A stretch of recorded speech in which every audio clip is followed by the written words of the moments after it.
Hi, Hey, how you doing? better. Good, good. Better Oh, speak. you can't hear my fan, can you? Can you hear my fan? No. Okay. Because it's Like I've got it down to like one oscillating fan, and if I like turn that one on, I'm just gonna turn into a puddle like right in front of you. yeah, no, same. I was just gonna say I just need to depuddle myself after like taking a shower and washing the dog. So same. Nice, nice. So let me just ask you, like, how's your summer going so far? You guys staying cool? I think you guys just got back from a trip. We did. Let me change my name really quick. Rename. Here we are. Clearly was being interviewed. Uh, for There we go. That's better. We just drove. My partner Paul and I drove to Florida and back. See some friends, see his mom who lives in Georgia, and we did Disney World for a week, and then came back, and we went to New Orleans. We went to the Texas Chainsaw Massacre gas station. We've been there before. Is that Texas? It's in Texas. It's in I always want to say Beaumont, but I feel like that's always wrong. Um, Texas. It's just so funny because like I know the movie's called Texas Chainsaw Massacre, but it's like you never know where they really like film things. So they actually filmed all over Texas in different parts. So like the cemetery is actually like 45 minutes away from the house or from the gas station, and the house that they filmed at is like another 2 hours from there. And so it's very, very spread out. If you're a fan and want to go to those things, you kind of have to spend a day or two traveling to all those, because even the gas station's like an hour away from the main drag off the 10 out there. And when we did a trip 2 years ago, we did a road trip out there, and just on a whim, we're like, hey, we're kind of close to the gas station. Let's just go out there and have lunch. And we did, and it was amazing. Their it's like barbecue. a full functioning gas station. No, it's not. No, There's no gas station anymore. It's just the gas like a station. tourist trap. So they have Gotcha. the van that the kids rode in the movie. It's weird to call them kids now, because when I watched it when I was 8, they were not kids, and now they're Right? grown ass adult. Like They're like and in their kids. 20s playing teenagers. Yeah. Right, yeah. The van's there. One of the creepy trucks is there. They have a big memorial bench to all the people who have passed away. Marilyn Burns, everybody else that's on there. And then there's 4 cabins in the back that you can rent. And they have little barbecue pits that you can, if you wanted to bring your own barbecue and put it on. They have fire pits to do fire. And then they have DVDs that they give you. It used to be VHSs, but now it's DVDs. And you can just sit in your cabin and watch horror movies in the middle of nowhere in creepy Texas. That's awesome. Okay, so let me backtrack a little bit. Welcome to Make Your Own Fun. Let me just say, so I'm not sure, are you originally from California? Born and raised Southern California. I was born in Imperial County. Imperial is where I went to high school. I was born in El Centro, which is where Cher was born, in the same hospital. Wow. The border of Mexico and Arizona. So that way like border town. My dad's place, you could literally throw a rock. Like people say that, like literally you could throw a rock and it would fall in Mexico. What got you interested or wanted you to get like involved with like making films and film productions and stage shows and things like that? Since I was 4, I started doing theater and was on the stage. I was a little ballerina on the stage. And I just really liked performing in general. Even if it was for myself, like I would be at home. I had a separate phone line than the house phone. I had my own in my room. And so I would call myself from the other phone as like different characters and record it on my voice, my mailbox, what is that called again? We haven't used that in forever. Voice, your answering machine? Answering machine, yes. It's like the thing we don't use anymore. Right. On the answering machine, that had a full tape deck in it. And I would just like, that was like my first little voiceover reel, was just me goofing off. And then we would do little skits when I was a kid, just stupid, like Jerry Springer kind of skits, or we would make like little music videos in the backyard. So I was always kind of interested in the performative aspect and like the directing and producing part of it. I just didn't know that that's what it was. To me, it was just me playing. And I had no idea that like, oh, this is totally a thing that I could do. Because in my mind, you know, it's like, oh, you want to go be a lawyer, you know, or be a judge. That's what my parents wanted me to do, when I far preferred kind of performance art stuff. And then it got creepy. I started realizing like, oh, we can do scary stuff. And when I was in like third or fourth grade, I met a friend whose brother was super into Jason and the Jason franchise. He had a bunch of hockey masks, and he would start, you know, he would just kind of direct these little skits, you know, and teach us how to do these little stunts and how to fall and how to make like a sound effect, you know, where it sounds, you know, grosser than it actually is. So I, like, without knowing it, really started to learn all of these little filmmaking tricks. Like even my mom, she used to work at the community college, and she taught the paramedic program, and she would do little scenarios with her students. Like, all right, here's, you know, a patient that has fallen out of a tree, or that they're drunk or presenting. So effectively she was doing her own effects, and I was learning how to do these effects. And again, had no idea that this would someday, you know, work for me in the film industry. I was just watching my mom kind of work, and always thought that the performative part was cool. That's So, really yeah. awesome. And that kind of dovetails into the other thing what I was going to ask you pretty much, which was, what about like the horror genre attracts you to it, and kind of like, you know, in terms of like, you know, comedy, or not that you can't do all those other genres, but you seem like intrinsically like drawn to that. So is it like the adrenaline rush, or the scare, or the suspense, or the gore, or just like the whole package? What do you think about that? I think first and foremost, it's nostalgic for me, since it was something I watched with my dad, and my dad passed away in 1994 when I was only 10. So for me, it was like one of the first things I remember doing with my dad. I know I was 8, and some parents would never let their 8-year-old child watch the Texas Chainsaw Massacre. Right. I get it. There's probably some judgment, but he dead. So what you gonna do? But yeah, and so for me, I thought, you know, it's nostalgic. And then I watched my dad do scary things to my cousins. Like we were literally watching it, and I heard a chainsaw go off, and I knew it was my dad. You know, I just knew. My dad didn't tell me. I just knew, and so I wasn't afraid when he like opened the door and there's a silhouette of him holding a chainsaw, and my cousins all freak out, and I'm laughing. And that was one of the first like, oh, I kind of like this. I like people's reaction to horror, because then when I got a little older, I wasn't interested in like watching a lot of mainstream horror because it wasn't scary to me. And then it took me a little while to realize it's not the scary part of horror that attracts me to it. It's other people being scared by it. And what can I do? You know, and so even making horror movies for somebody like me who wants it to be a little bit more amplified than mainstream horror, which is why I do what I do now. And then I have a much bigger appreciation for mainstream horror. I mean, like my second favorite is the Child's Play franchise too. So I like Chucky as well. But yeah, I do like horror. I do comedy. I used to do stand-up comedy. So I do think that a good horror movie should have some laughs in it. And it's so good because it offsets stuff, so you're not expecting the next big jump. Like a really good example of what you were just talking about before, though, what I love about suspense, sound is so important.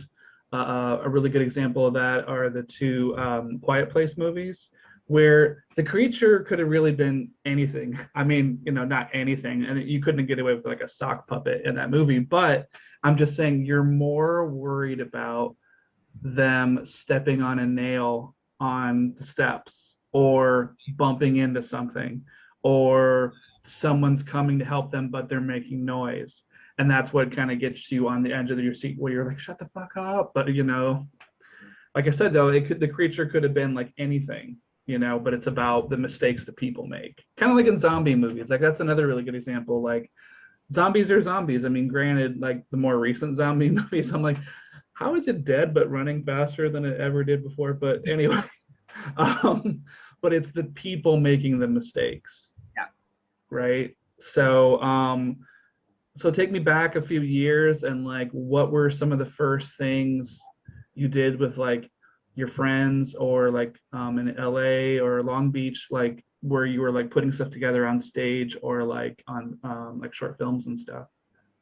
Um, for films, so I did some scare stuff. I did some haunts in San Diego. Came to LA. Started going to acting class with Mark McPherson, and I started to meet a lot more creators and actors, and started to figure out that I like to be behind the camera as well as being in front of the camera. And the trying to think of what one of my first projects, I think like any other actor, you start looking for just independent films and like who's hiring, even if it's for free, and started going, peeking my toe into that.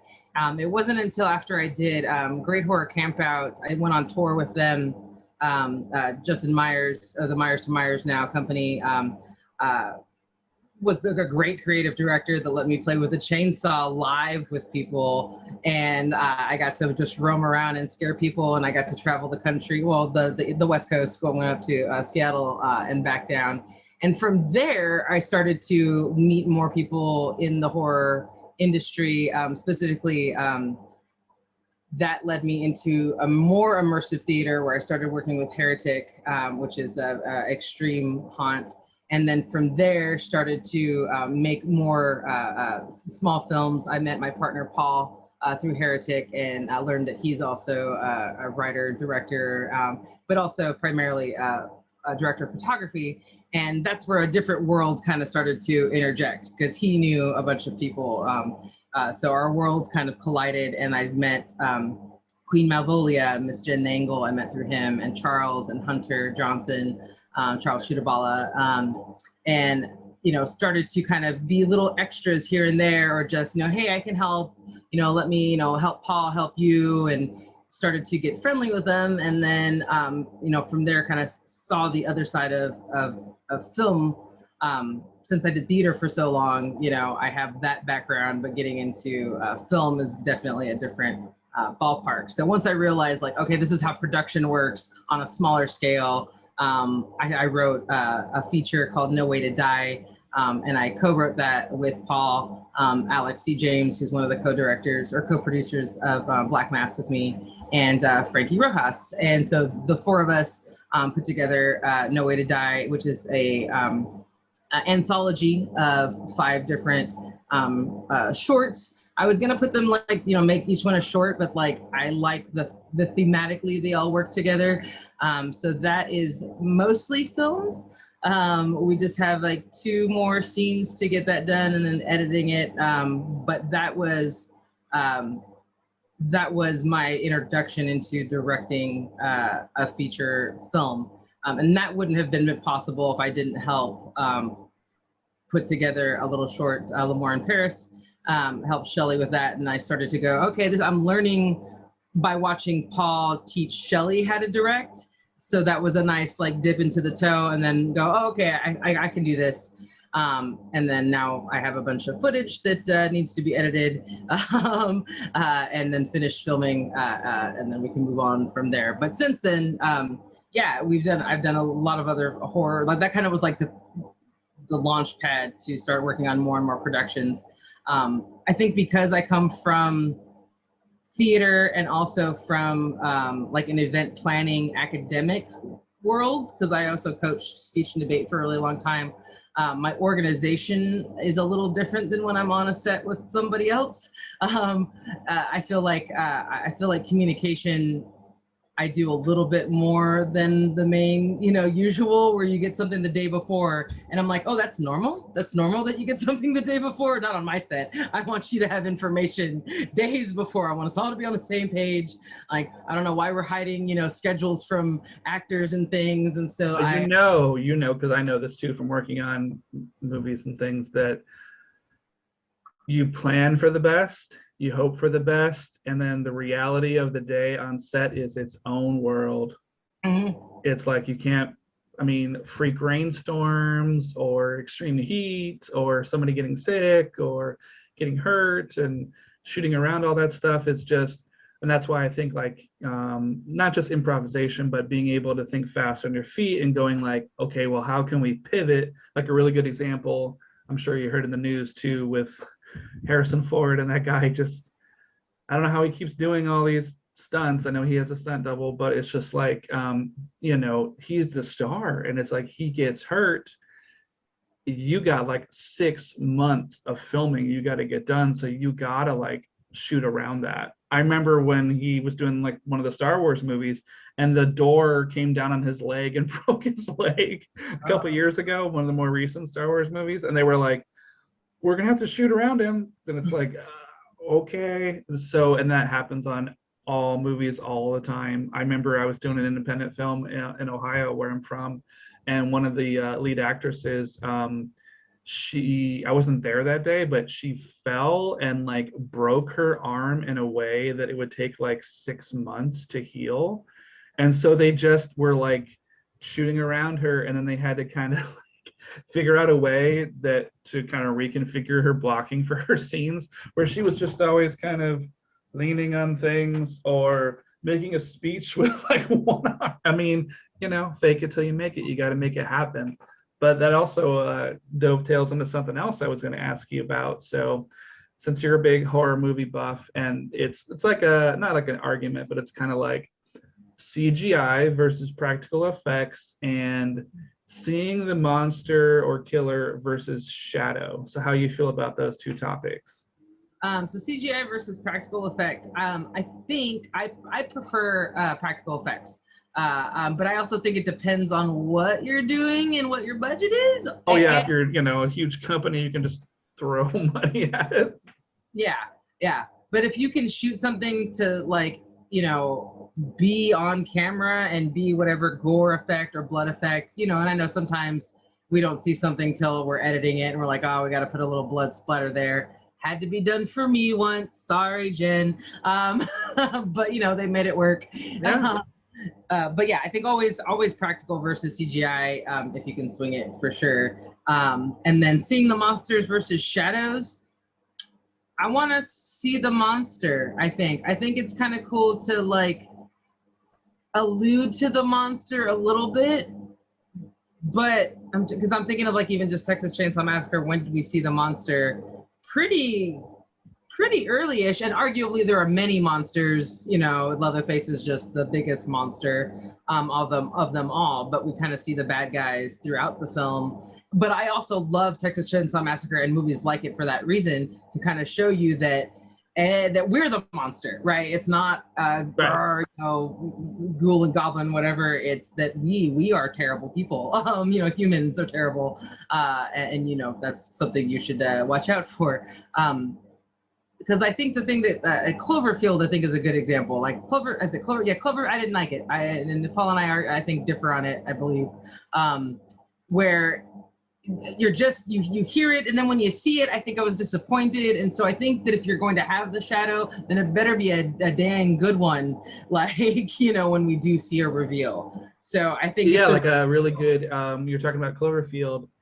To me, it's like, oh man, I'm so burned out on the found footage stuff. Like, and for the amount of money that I think it was Abrams' company put into that, and it's just like, oh, you're building it up and building up, and I'm like, it looks like a walking bat. Like it's so much scarier for that movie when you don't see it. But like Blair Witch, which is like what, a 15 grand 90-minute movie, and you're mortified because it's just showing the actors reacting to crap in the woods. Yeah, see, I didn't like Blair Witch either. I liked it the first time I saw it, and then the more I watched it, I'm like, wah. But another good example of what we were talking about with practical versus CGI are the two the Thing movies. The one with Kurt Russell, it's like, oh my God, the things they were able to do like 40 years ago with those practical effects and make the creature like explode out of the dog and all the gross stuff and grow legs and all that. You're like, oh my God, they like stop motion and they're able to do this. And then the prequel that they made is great as those, and those actors were, those like Norwegian actors were like really good in that. And what's her name, Mary Elizabeth Winstead or something, she's great. But then when they show the creature, like when it's in the shadow, you're like, that's amazing. And then it started to do like CGI tentacles, and you've got people that are like, because they don't really know, there's nothing to interact with. So you're, oh no, it's coming to get me. Like, dude, you are in mortal danger, and it's ripping the flesh like off your back, and you're just like, Yeah. Yeah, you got to sell it, you know. Yeah, exactly. The victim has to be just as mortified to sell that that's, you know, a thing. A good example of that, I'll pull from one of our shows that Alex wrote. You know, we do a gag where, you know, there's butt smell going on, but there's not really, right? And the actors have to sell the, oh like, yeah, so gross, and there's no smell, but most of the, you know, people watching or interacting with it also like start to do it too, just because it's psychological. But yeah, so I think the psychology needs to also go a long way with your actors if you're going to do a CGI effect. You know, you got to act. right. And then here's another thing too with horror films, tropes. So there are certain tropes that I'm just like, oh, again. But then there are other ones that I see, and if they're done really well, I'm like, okay, I like that. One trope I really like, and if you and I eventually work on a horror film, maybe we'll figure out how to work this in, is whether it's like that stereotypical people on a camping trip getting picked off one by one or something like that. I love the trope where a person gets like attacked or mutilated or whatever, and they're crawling in the forest or the ground or whatever, and they're just about to get back to the people and warn them. And then 30, 50 feet away from the campfire or the light of the parking lot or whatever, it's just one more stab of the knife or the break of the neck. But I think that's so great because we always root for the underdog, and we think like, oh my god, this girl or this guy, whoever, just got their ass handed to them, but oh my god, they're gonna make it, and then they get that. But for whatever reason, I mean, so anyway, that's just one of mine. So what is one of your like maybe favorite tropes that you've seen people kind of do well, and then maybe what are some of the ones you're kind of over? Like horror tropes.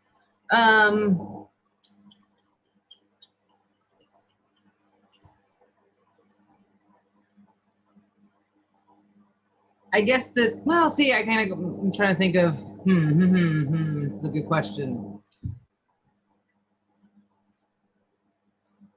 I go back and forth of like happy ending, you know, whether or not the victims get away or not, perhaps, because, you know, I'm a big fan, of course, of like the villain, you know, is still there or still alive, or like you think the villain. Like a fourth act, like the end of Alien or something, when the alien's in the ship with her. Yeah, yeah, and she's like, oh, and you know, and they're dead. Oh, but they're not, and that sets us up for a sequel again and again. So, like, you know, I'm a fan of that just because it keeps the villain alive.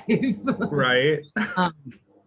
Yeah, and I guess another one that I enjoy, perhaps, I don't know if this is a trope or not, but I know, I can't think of his name. Bad memory. I'm so bad at remembering directors' names and actors' names. It'll pop into my brain, or maybe you'll know. The trope of making you want the audience wanting the victims to die because they're shitty people, or they, you know, are bad, you know, some macho, you know, boyfriend, or they're the backstabber that got somebody purposefully killed to kind of get them so they can get away. Kill them. They can just die. Like this, off that, like that. Well, and to go back to what is it, the second one, Aliens, that guy that like lured Sigourney Weaver to come on the mission, and then he was gonna take like the eggs back to the base, to Earth or whatever, and then he was like inadvertently or purposely trying to get them all killed and like impregnated, you know. And then it's like he gets his just desserts. And every time I watch that movie, as old as it is, I'm like, fuck that guy.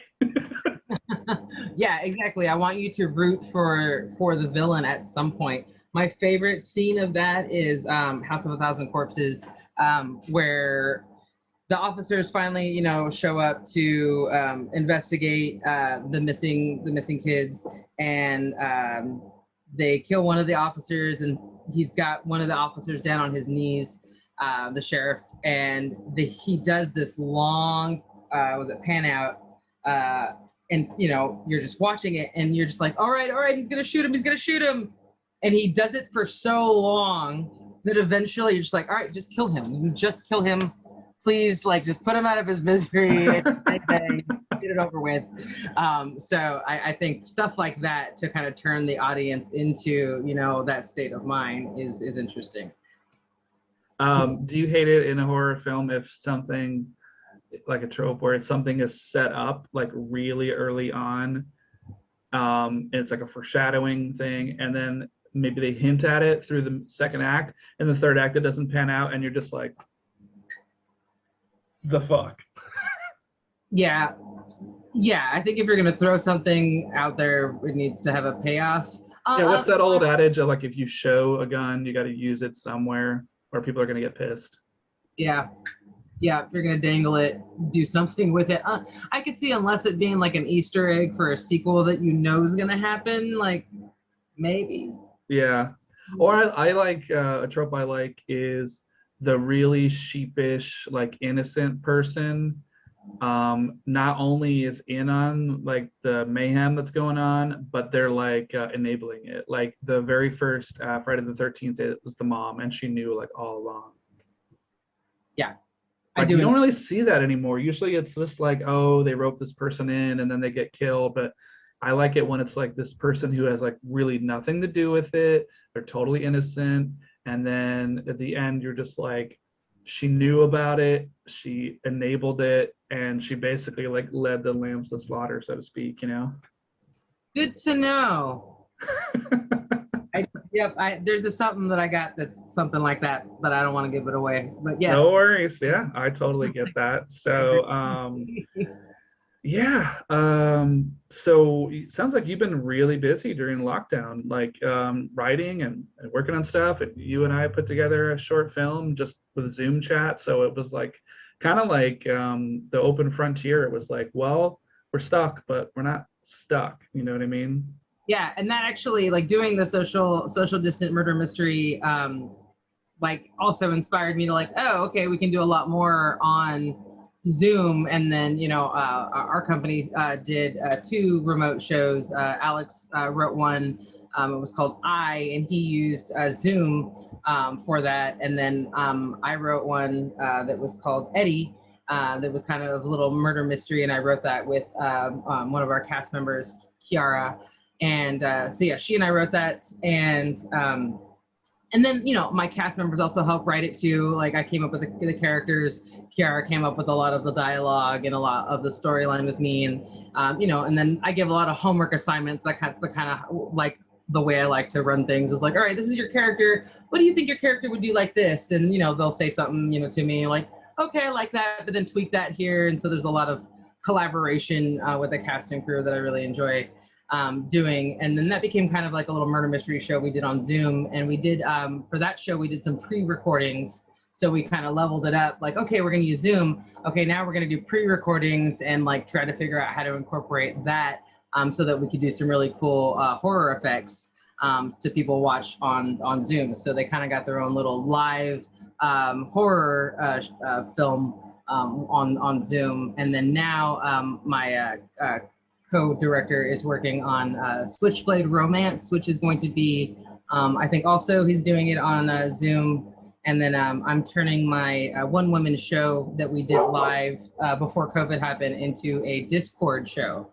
So we're going to use Discord to make that into a remote show. So yeah, lots of busy stuff. And yeah, you've made like great use of your time. So that's great.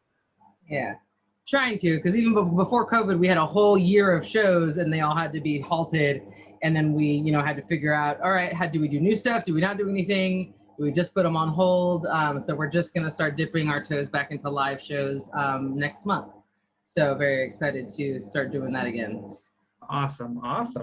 I don't know why this just popped into my head, but we were talking about like horror movie tropes.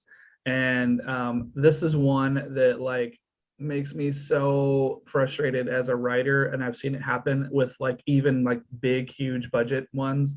and I'll give you an example here in a second, is when they make a reveal about the killer or the monster in the first act that totally sucks out any tension or drama from the story. So the rest of the movie, you're just hanging out because you're not scared and you're not worried about the characters. It's like you're taking the danger out of it. And the best example, and this movie was like beautifully shot, beautifully directed, amazing sound, amazing music. It was The Village by M. Night Shyamalan. Have you seen that? I don't think I've seen The Village, but I mean, M. Night Shyamalan is all you had to say. Well, he's hit or miss, but it's one of those. I don't know. Should I give it away? I don't. It's like a 15-year-old movie. I've seen it. I think I've seen it. Well, like in the first act, he takes his blind daughter into the shed and reveals that the creatures are not real; they're costumes. And I was like, dude, you have these amazing actors selling this for like 25 minutes. And I remember being in the theater and being on the edge of my seat, and like these creatures look cool. They have these awesome like porcupine looking bodies, and people are getting killed and they disappear, and they're surrounded by woods and it's like freaky atmosphere. And then there's like an hour left of the movie and you're just not scared anymore because you basically told them the creatures aren't real, nothing to be afraid of. And I'm like, you can't even call it a horror movie anymore, you know? Yeah, I mean, especially if nothing else is redeemable after that, you know, like if there's some kind of cool things because it's more like just what the actors do, but it's just like, dude, you had the audience like right here, and then you're just like, yeah. And I think that mostly when I watch M. Night Shyamalan movies, I found that was like, oh, so it's this. Oh, that was the twist. Oh shit, I got his big Alfred Hitchcock cameo that he's got to have in all of his movies. Yep. Oh. So yeah, well, believe it or not, we're almost at 30 minutes here, but I just wanted to take this time and so kind of give you a platform, and so just tell everybody, all the folks watching, like, where can they find your work, if you've had anything published, or YouTube or websites. You know, I know you've done so much, so I just kind of want to give you a few minutes to just plug away. Let me get the title of something up real quick. But yeah, I'm one of the co-founders of Black Mass. That's actually spelled BL4K M4SS. So change the A's to fours and take away the C, you got Black Mass. And then I run a production company with my partner. We're currently calling that Mass Productions. And so we do, he's a DP, I'm a director, I'm an AD. I am very organized, and yeah, love to organize. I got No Way to Die coming out soon-ish, hopefully. I kind of joke that like the longer we wait for the movie to get created, the higher caliber my cast and crew has become, because I have one of my actresses is in a Lifetime movie. Christy, shout out to her now. I got Carter that's been in all sorts of commercials. So it's just like, oh, maybe this is just a happy accident that all of you will get some more clout along the way, because I got them nice and bloody. We actually, as Black Mass, got to do a comic book that just got produced. The shipments of all those books just got distributed. It's called Nightmare Theater, and it's a collaboration with like, I think like 1,000 other, maybe it's hundreds, I don't know. It was a bunch of us comic creators. It was our first time. We created a story called Dumpster Fire that Amori Stewart put together with Alex, and we shot it. She starred in it with Tim Jones, and made ourselves a little comic book. But yeah, that's pretty much what I'm doing kind of in the industry. I'm in a couple episodes of Malvolia, the Queen of Screams, with Jen Angle. She's amazing. And what else? That's pretty much. Yeah, if you've got any websites or anything you want to throw out there for people, I mean, it could be Facebook, Twitter, YouTube, anything like that. My website is reynaqueen.com, REYNA Queen. You should know how to spell queen. God, I hope so. Yeah, for most of my, you know, I got lots of information up there, some writings, some pictures, and whatnot, and things. like that to check out what I do. And then yeah, also follow my wrestling persona, wow_chainsaw. I'm a big scary chainsaw wrestler. That's yeah, I do that too. In Awesome. addition to Awesome. everything else. But Wow. Well, there's so much information, and people are going to know where to find you. And hopefully, I'll be able to kind of funnel some prospective people that might want to work on some projects your way. So, believe it or not, we've run the gamut here, and everything's kind of wrapped up. Anything else you want to add before we sign off here? yeah, thanks for chatting with me and having me. Appreciate it. No problem. You enjoy your weekend. You guys have a good one. Bye. Bye.